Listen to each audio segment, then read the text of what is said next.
Hello and welcome to Darts Now. And I don't want to say I'm joined by a very special guest. I don't want to boost the ego, but I am, as you can see, Josh Pearson or Michael Van Gerwen wearing a Christmas hat, as people may know you have. Josh, welcome your Darts Now YouTube debut, isn't it? It is, yeah. You've broken me in. How's it going? Oh, well, it's going all right because the World Championship starts on Sunday. And Yeah. that's why I brought you in to talk about it, because you, as everybody knows, are Luke Humphries' best friends, the reigning world champion, Stephen Bunting's best friend, and probably best friends of a lot of the Dart store, and also maybe a few enemies, but we won't get into that. So I'm going to put you on the spot right away. Who's winning the World Championship? You don't have to say Luke just because you're best buddies. No. I've been a bit vocal with this over the last few weeks. I don't think Luke will win. I don't think the other Luke will win. I think Gary Anderson this year, to be honest with you. I mean, are you not just saying that because it's the I cool know thing that's to music say, to your ears not because going you're with the such a two big Luke? fan, but I actually do think Gary Anderson is going to win it. That's what I think.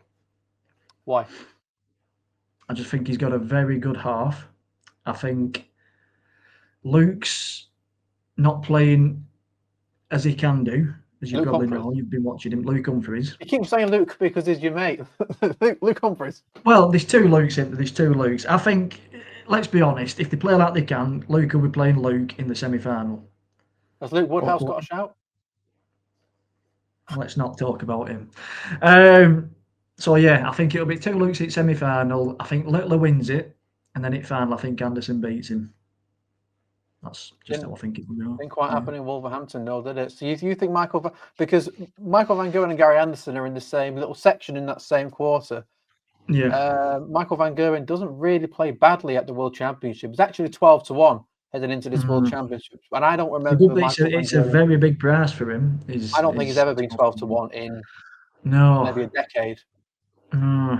But has he ever been playing like this in the last decade? I don't know. He's Form's gone off a cliff. yeah, He's very hit and miss at minute. You don't know what you're going to see with him. It's like, obviously, I like seeing him lose. We all know that. But it's not nice to see, is it? What's better than Van Gerwen playing like he can? As much as it pains me to say. Wow. I mean, I don't know if I can carry on with this. I mean, I'm stunned into silence at that admission. I don't hate the Than guy. I Michael don't Van hate the Gerwen guy. playing like You he can? know. Yeah. No, it's good for darts, isn't it? That's what you want to see. Two of the best playing like they can.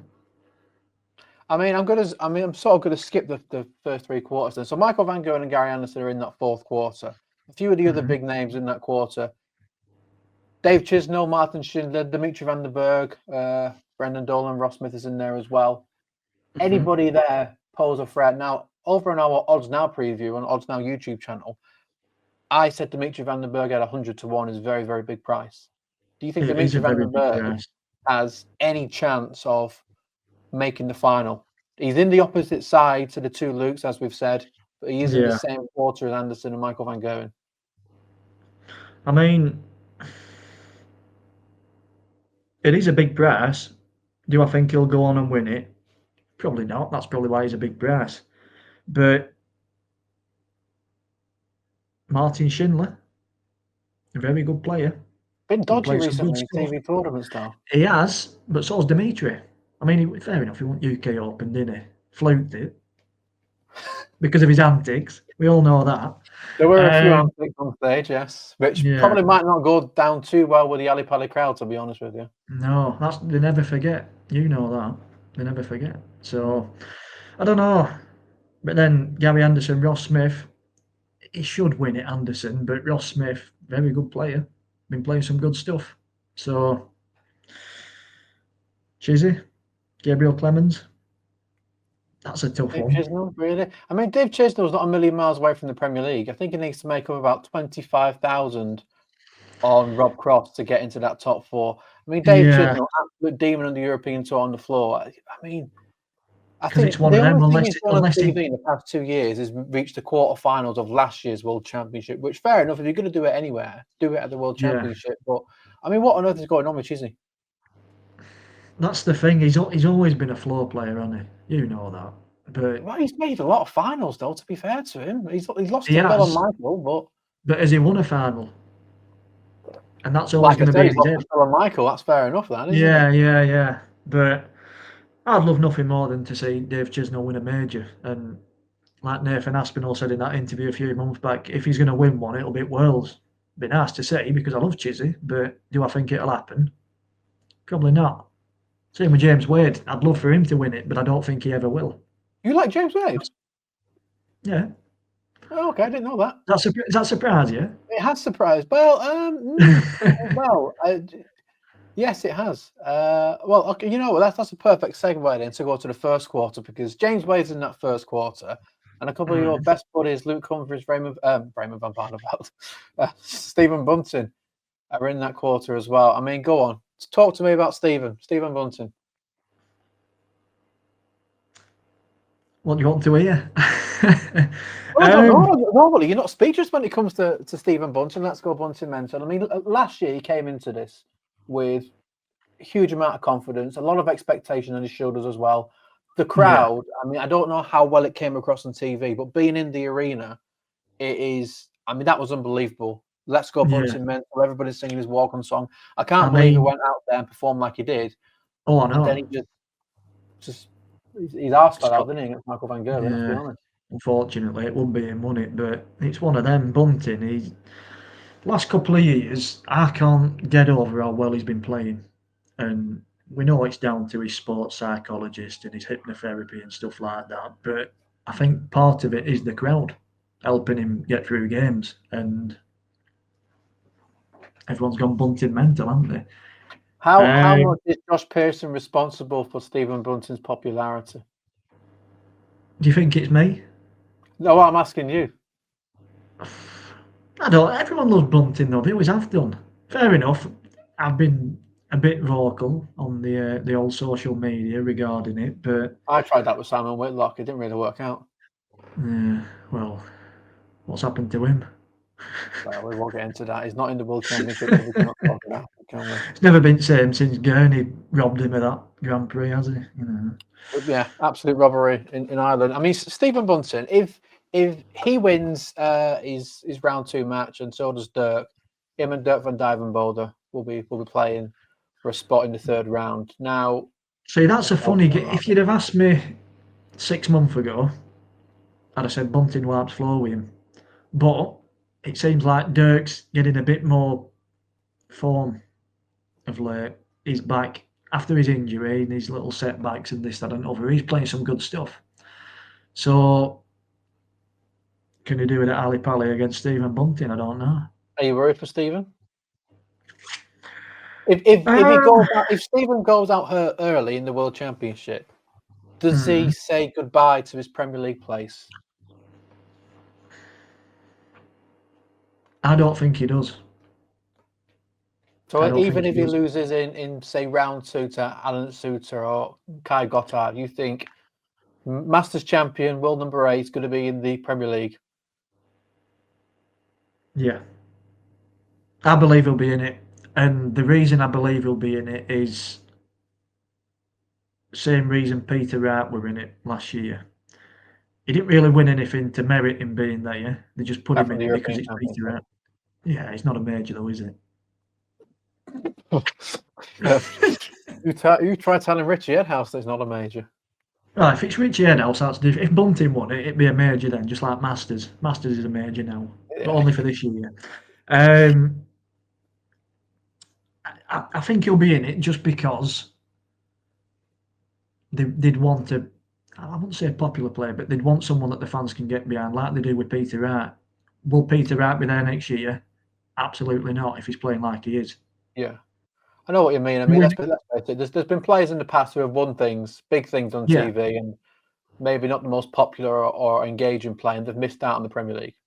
Danny Noppert, Andrew Gilding, they were robbed of a Premier League play. Ross Smith, could argue he should have been in. But then again, Ross, I like Ross, good player, but he's not enjoyable to watch, is he? He's a bit boring. He's a slow player, and that's not what people want to go and watch. It's not the player's fault. And what about Mike De Decker? Because he's another one who's, I mean, World Grand Prix champion. People are asking about him in the Premier League, but he's also in this first quarter. So number 1, do you think he's in the Premier League? And number 2, can he do any damage in this quarter? If he goes all the way to the quarterfinals, you would think he would face Luke Humphries. Yeah. Dideka's a funny one. I wouldn't be against putting him in Premier League because he's won a major. I think he's deserving of it. Do I think they'll put him in the Premier League? Probably not. Just because, again, he's not that good to watch. I He's a don't great mean that. walk-on though, and that means something. Yeah. Oh, yeah, yeah. The walk-on's great. It's a great song. But he's one of them players. If you've got a top 10 players, enjoyable players to watch, would you put him in your top 10? Probably not. I've got a weird top 10. Well, I know you do, Connor, but a normal person, probably not. It's not one of them players you think, I'm going to pay all this money, I want to see Mike Dideka. You're going to want your Humphries, you're going to want your Van Gerwen, you're going to want Littler, Aspinall, players like that. Dideka, I wouldn't class as that. Would I put him in the Premier League if it were up to me? Probably, yeah. But it's not up to me, is it, unfortunately? No, well, not at the moment, no, it's not. At the But moment. I mean, to be Give fair, it a with the few Premier years. League, I mean that can be another video anyway. But I mean that it's. I mean, there's so many, especially this year. There's so many people who could get a spot. But in that first quarter, we've talked about a few of the Well, yeah, players. going back James going back Fraser. to Mark Dideka, looking at that, he can do some damage because he's got. Well, it's looking like Luke Woodhouse, Lawrence Ilagan. Yeah, Is he capable of beating them? I think he is. And then if he goes on to win that, it's going to be winner Connor Scott, Ben Robb against Damonetta. If Damonetta comes through that, I think he'll beat Damonetta. Love Damonetta. But he's another one. He's another Chizzy. Does he really perform on TV? No. another Chisholm, yeah. And then he could face either Stephen Bunting or Dirk if they come round. They beat their unseeded opponents. So if I was to put you on the spot, then who comes Go through on. that first quarter? I mean, there is an obvious one there of the reigning world champion. Yeah. I mean, I think Luke's got quite a nice route here as well to the quarter. I'm not sure if you agree. Thibaut Trico, Chokomoto, Remy van Barneveld, then James Wade or Peter Wright potentially. I think that's okay. It Well, could be first worse. quarter, I think Luke takes it, and I think he beats Mike Dideka. Luke Humphries beating Mike Dideka to reach the semi-final. Well, moving on to the bottom Semi-final, half yeah. then. I mean, this is Go where on. Luke Littler resides, and I mean, we'll just talk about Luke Littler to kick things off because he reached the world final last year, whereas there was no pressure on him. He always said he was wanting to win one game. Yeah. He just wanted to beat Christian Kist. If he makes the final now and loses, is he disappointed? The goalposts have changed that much. I'd say, yeah. See, he's at that stage now where he'll be disappointed if he don't win everything because that's just the way he is. He wants to win, and all dart players do. I know some players know that they're not going to win, but at the level that he can play, he should be looking at winning that. I think he'll get to the final. I don't think Will he'll that win it. pressure will that pressure affect him then? That different pressure because all the media will be there from last year, and all the media will be there from the start this year. Whereas last year it sort of started to come in more and more. He went on. I mean, you've asked the question over the past 12 months, and he's always answered it with no. The Yeah, pressure's not affecting me, but Alexander Palace is different, isn't it? Is he starting? Is he going to feel it? I hope not because I want to see him play like he can. You want to see him play like he can. But he's one of them. Does he feel pressure? I don't think he does. These youngsters coming through, they don't feel anything. They just go up there, play the game, and go home. I And mean, he Luke could Littler face. he's a He could freak. face That's what it round is. two. What was that? He's a freak. That's what it is. He is a freak. A lot of people describe you as that sometimes. Me and you both I on believe that. But so. he is an I believe absolute so. darting freak because we just don't we've not seen it before, have we? No, And I mean it's weird to say, but has he reached his ceiling already? It's not a bad thing if he has, because it's sky high. we don't know yet, do we? At 17 years old. I mean, How there's a can he lot get of any better? factors. It's just crazy to think that there is another level he could go to, but he would blow everybody else away. We'll see when he's 18. We'll see when he starts playing like then. When he Okay, can, when he has access to certain things and right. Well, we'll leave that right there. yeah, Right. yeah. I mean, he could face Fallon Sherrick in round two if he was to beat Ryan. If she was to beat Ryan Meikle, I mean, what would the crowd be like then? Luke Littler and Sherrick.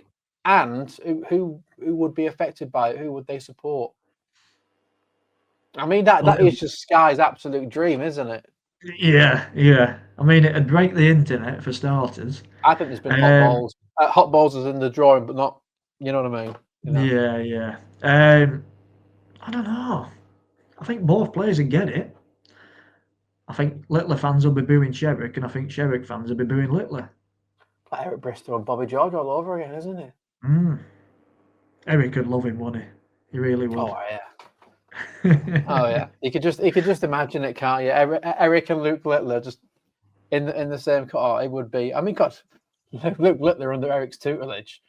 You just imagine all the mind games that Eric will be trying to teach Luke Littler on how to do. Not that he needs anything.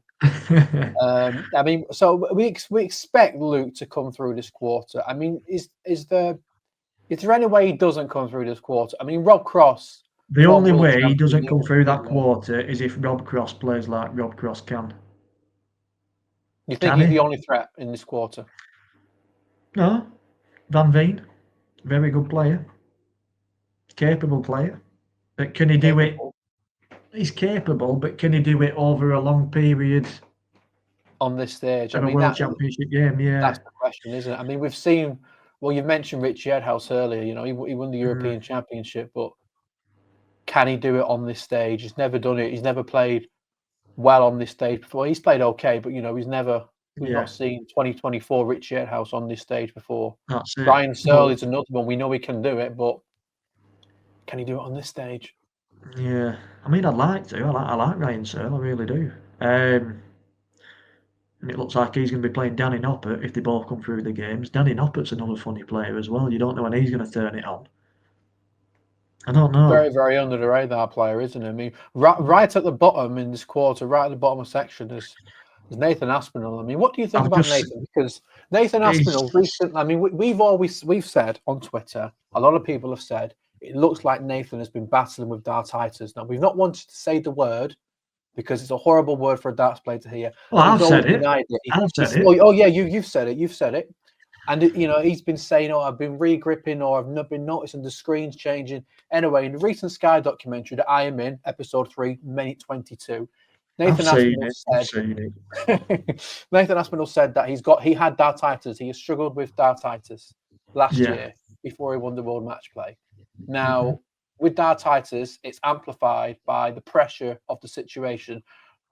Is that going to affect him? Because number one, Alexandra Palace after an awful year last year, but number two, everybody knows about it now. People are going to be talking about it. He's going to get questions about it. Is this going to be a long-term thing that's going to affect him? Do you think? Well, it affects people differently, doesn't it? I mean, I've known people that passed to get dartitis, and somehow they're over it in a couple of weeks. I know some people that got dartitis 10 years ago, they've still got it, and they've had to start using a different hand to throw darts. I don't know. It all depends how you adapt to the situation, how bad it is. But for Aspinall, I don't know. Is it more of an embarrassment thing? Is that why he said it's the re-grip? Is that why he's blaming the screens? I don't know. I'd be embarrassed if I had it, if I were a dart player. Have you ever had any troubles with it? No. You won't know it. Watching me throw, it looks like I've got it now. I can assure you I don't. But, yeah. But that Martha draw, you've got Aspinall and Gilding, if they both come through the game. See, I don't think it'll get to Aspinall Gilding. I think Menzies beats him. He's got the ability, but his mindset is erratic, to say the least. I mean, what I'm really looking forward to, I mean, it's unlikely to happen, but Menzies and Fallon Sherrick are in the same quarter of the draw. Now, Sherrick would have to dump out Luke Littler, and Menzies would have to dump out Rob Cross, you would think. Yeah. But can you imagine Cameron Menzies and Fallon Sherrick for a place in the semi-final? Stranger things have happened, let's be honest. Have they? Well, yeah. Like what?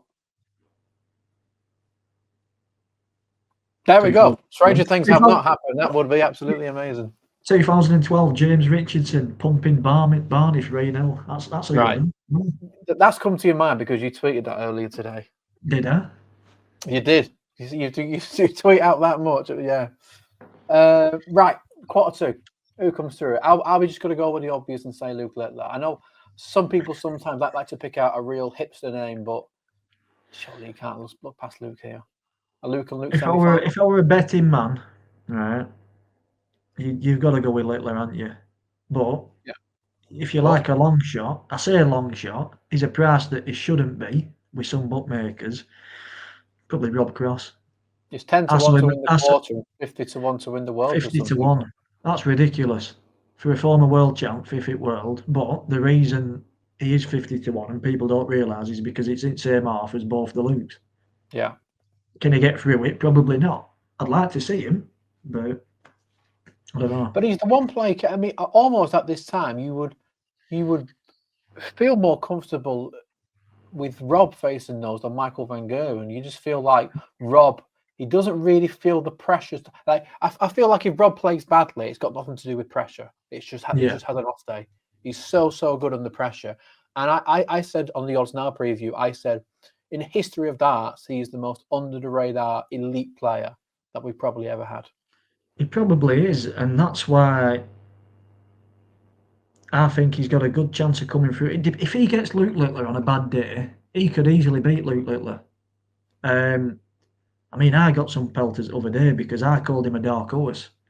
And everyone's giving it, you can't call him a dark horse if he's fifth at world, if he's a former champ. Yeah, I can. I just did. It's not like you to get pelters on Twitter. Now, that I is know. unusual. But the reason I've called him a dark horse is because he's 50 to 1. There's a reason he's 50 to 1 because nobody thinks he's going to come through. The bookies don't think it. That's why they've priced him so high. They think that Wessel Nyman's got more of a chance than Rob Cross. I don't think so. You don't think so? Well, okay. Perfect segue then into quarter 3. So we've said that probably is going to be a Luke and Luke semi-final.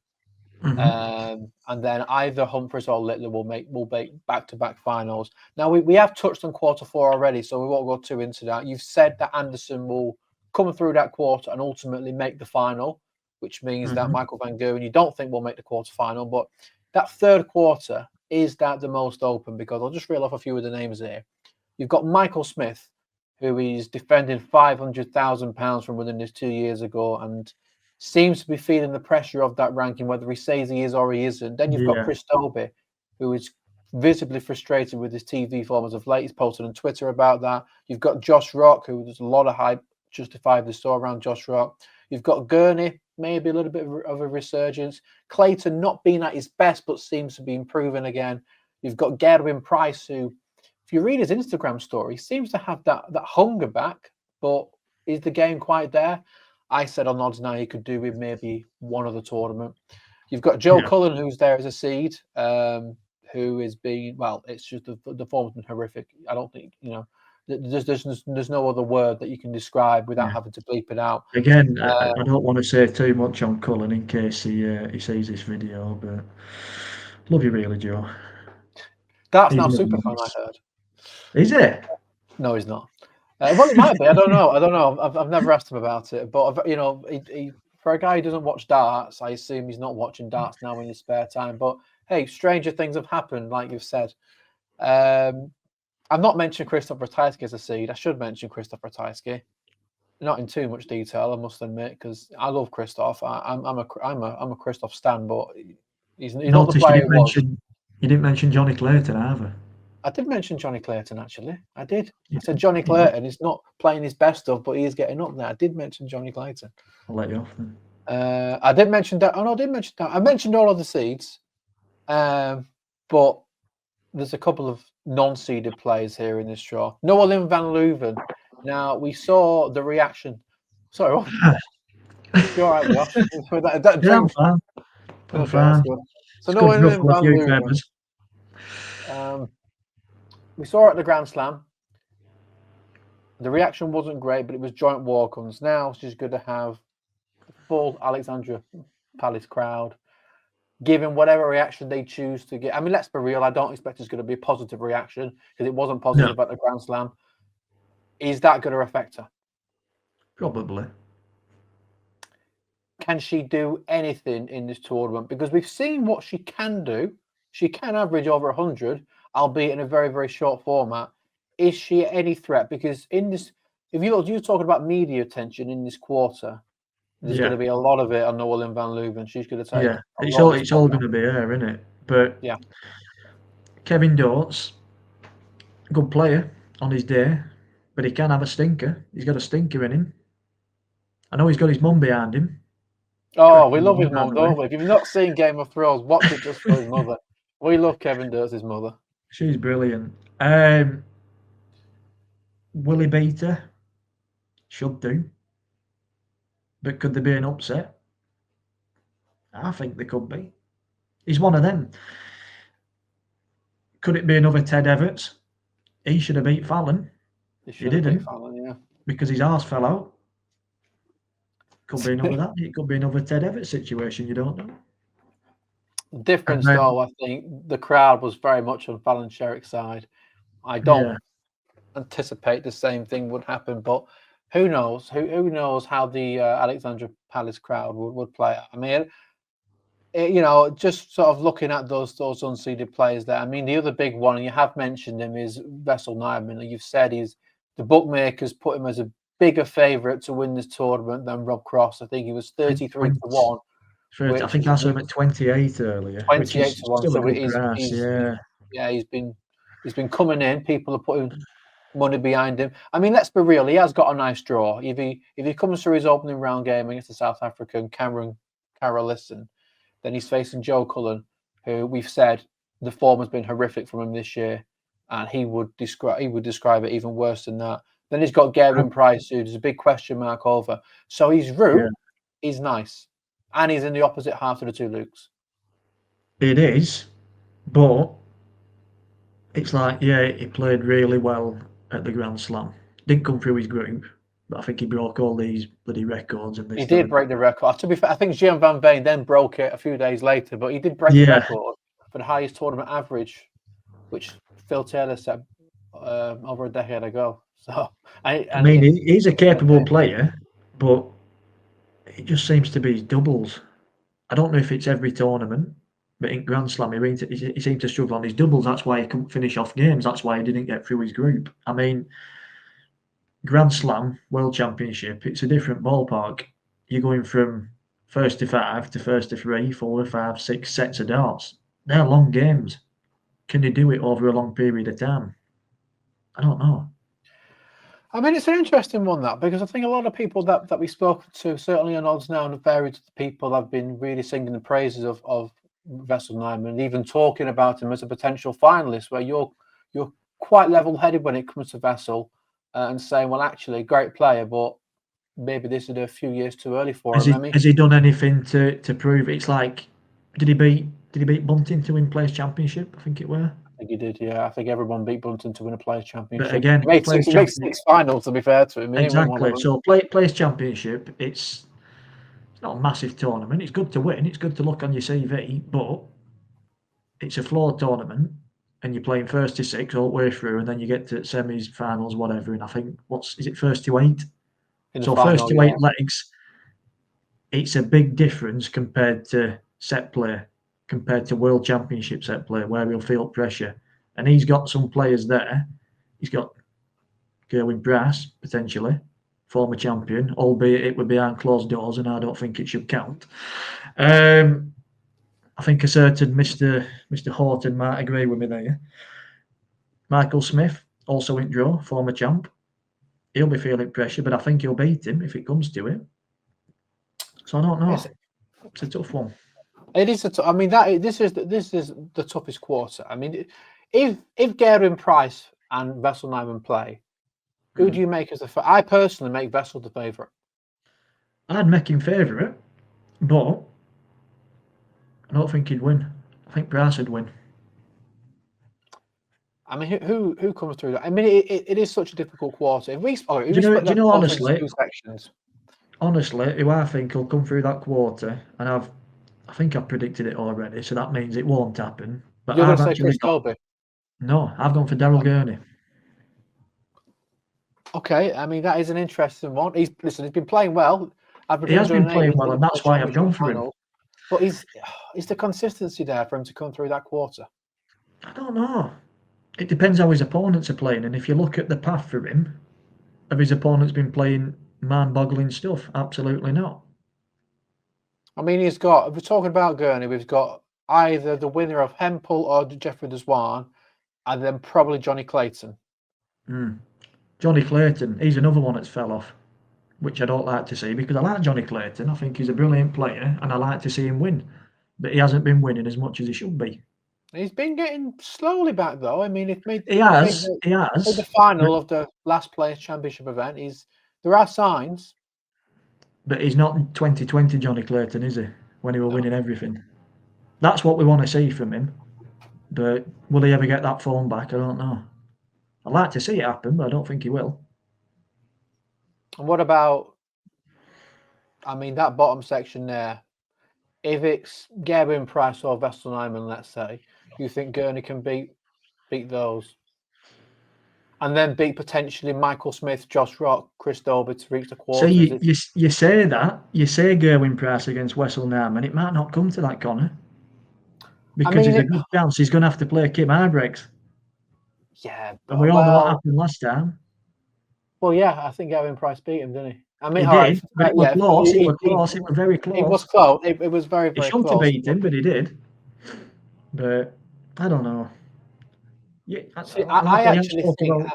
I think at this time, I'd love to see Gerwen Price and Kim Ibrex because I think back then it was the whole world was against Gerwen Price and he felt like he didn't want to be there. Whereas now, he needs that fire in his belly, and I think he could do with facing someone who's going to really piss him off. Because Thibault Tricot wasn't that player, but I think if someone can really get under Gerwen Price's skin, and Kim can, I think that might actually bring the best out of Gerwen Price, and who knows, that could fire him up for the rest of the tournament. I hope it does. Again, he's another one. I actually don't mind Gerwin Price. I like him. I like him as a player. That's another shot to the system. Yeah, but it's funny when he goes off on these little tantrums, like it is for anyone. But yeah, Gerwin Price, Wessel Nam, and it should be on paper. Let's be honest, it should be them two. But I don't know. It depends which Price turns up. If Price is hitting tops like he can, Price wins it. If he's hitting his doubles, Price will win. Well, anyone in that top section, Michael Smith, Dobie Rock, any of those got a chance? Well, I mean, they've all got a chance, but do you reckon that they can all turn up and play their best stuff and do what they need to do? It's one of them, though, isn't it? You can say it for any of them. If they turn up and play like they can get through the quarter. But I mean, you've got Michael Smith, Chris Dobie, Josh Rock, Johnny Clayton, Gurney, Price, potentially Nam. It could be any of them. It really could. Is it the most open quarter? It is, isn't it? Let's be honest. Yeah. I mean, the fourth quarter is pretty open as well, but they don't have Anderson or Van Gerwen. If I were one of top players at PDC, I'd want to be in that quarter. That's the one I'd want to be in. I won't want to be in top one with Humphries. I won't want to be in second one with Littler. I won't want to be in other one with Anderson and Van Gerwen. I'd want to be in third quarter. So are you still picking Daryl Gurney to come through that quarter? Yeah. So we've got, you think Luke Humphries and Luke Littler to come through the first two quarters, which is of no. I mean, I'm going to back the same there. If I'm backing what's going to be most likely to happen, what I think will happen, that's what I'm going to go with. The two Lukes for a spot in the semi-finals. Daryl Gurney to come through the third quarter and Anderson to come through the fourth quarter. And it was a Littler-Anderson final is what you're saying. I think it'll be a Littler-Anderson final. And I think it will be 7-5 to Anderson. I mean, I can't remember what I said. I think Luke Littler's A game is better than anyone else. It's better than Luke Humphries. I think Littler can do things on a dartboard that Luke Humphries cannot do. But I think that Humphries is the better winner. And for me, it's the same with Phil Taylor and Michael Van Gerwen. In terms of pure ability, I think prime Michael Van Gerwen is better than Phil Taylor, but Phil Taylor is the better player. So I've said a Humphries and Van Gerwen final purely because I just think I know he was disappointing last year against Scott Williams, but he did have a dodgy Nando's. I'm not making excuses, but he did have a dodgy Nando's, which upset his stomach. But I just think Michael Van Gerwen, he turns up at the World Championship, and I think whatever goes before, is not really relevant. I think he will raise his game for the World Championship. And Anderson, I can't get that Brendan Dolan match out of my head last year. Something happened there, something strange, because Anderson, he went off for the break. He took his darts case with him, and there was a delay of him going back on stage. I don't know what happened. I don't know if something did happen. I thought he was going to walk off and not come back. Why would you take your darts case off and there was a delay? And he's always got that game hit in him. Now, fair enough, we've barely seen it this year, and I would love to see Anderson get a third World Championship. But I just think Michael van Gerwen at the World Championship, there are a few better combinations than that. So Michael van Gerwen, Luke Humphries final with Humphries prevailing. I've no idea if I predicted that on the odds now, huge channel, but that's what I'm going with here. So they're our favourites, and you think Anderson will come through. But if I was to say name a dark horse from the two halves of the draw, I mean, you've gone with Rob Cross as a dark horse. You've said that, haven't you? You're saying Rob Cross. People can debate whether he's a dark horse or not, but if you're looking at the odds, he is a dark horse. It's 50-1. So is that what you're going with for the first half? Yeah, first half Rob Cross, second half. I'll stick with Daryl Gurney. Stick with Daryl Gurney. Yeah. Daryl Gurney or Narman. We'll go with them two. Well, we'll go with Gurney. I think Nyman's we'll go with Gurney. Because everyone's saying Nyman. Yeah. Okay, so if anyone was ever interested in hearing Josh Pearson's opinions, that's what he thinks about the World Championship. A couple of controversial comments along the way, but I don't think I need to edit anything out. I think nothing's controversial there. I don't think I'll be getting cancelled just yet. No, I doubt it. I think we'll have to say a lot worse than that. Although next year, hopefully, we'll be talking a little bit about the Premier League. We'll talk about the Premier League beforehand as well, because I mean, it could be a Josh Pearson love fest if Stephen Bunting and Luke Humphries is going to be there. Stephen Bunting gets his way as well. But Josh, thanks for joining us. I'm sure we'll speak to you at some other points throughout the future. Guys, let us know in the comments who you think is going to be the World Championship winner. Do you agree with Josh Pearson? Is Daryl Gurney really going to come through that quarter? Can Anderson win a third World Championship? And is it going to be the show of the two Lukes? And stay with us throughout the World Championship, all the post-match reaction and all the biggest lines and arguments and biggest stories, just like last year. See you there.